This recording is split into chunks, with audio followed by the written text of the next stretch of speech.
मित्रांनो, हा प्रश्न तसा खूप अवघड आहे, पण काही सेकंदात तुम्ही उत्तर देणार आहात. बघा, काही सेकंदात उत्तर कसं काढणार आहे.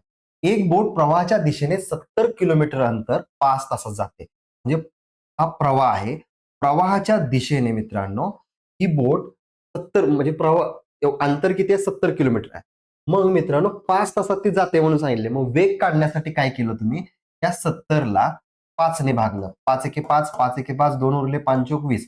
म्हणजेच तुम्हाला 14 किलोमीटर प्रति आवर हा प्रवाहाच्या दिशेने वेग मिळालेला आहे.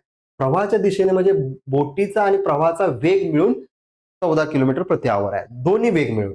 म्हणजे तुम्हाला काय विचारले बघा इथं, जर बोटीचा वेग प्रवाहाच्या वेगाच्या दुप्पट असेल, म्हणजे बोटीचा वेग वेग जो आहे तो प्रवाहाचा वेग जो आहे ना त्याच्या दुप्पट आहे. म्हणजे प्रवाहाचा वेग 1 असेल, बोटीचा वेग 2 आहे, असं सांगितलेलं आहे. मग तुम्हाला विचारलेला आहे प्रवाहाचा वेग किती? मित्रांनो, प्रवाहाचा वेग इथं 2 वेग एकत्र झालेले आहेत. प्रवाहाचा आणि बोटीचा. मग 2 आणि 1 3 झाले. या 14ला जर तुम्ही 3 ने भागलं तर तुम्हाला प्रवाहाचा वेग मिळणार आहे. 3 एके 3, 3 चोक 12, उरले किती मित्रांनो 2, पॉइंट दिला, पॉइंटचा 0, 3 सक 18, परत 2 उरले, 3 सक 18, 4.66 प्रवाहाचा वेग मिळाला. या प्रश्नाचं उत्तर तुम्ही कमेंट बॉक्समध्ये द्यायचं आहे.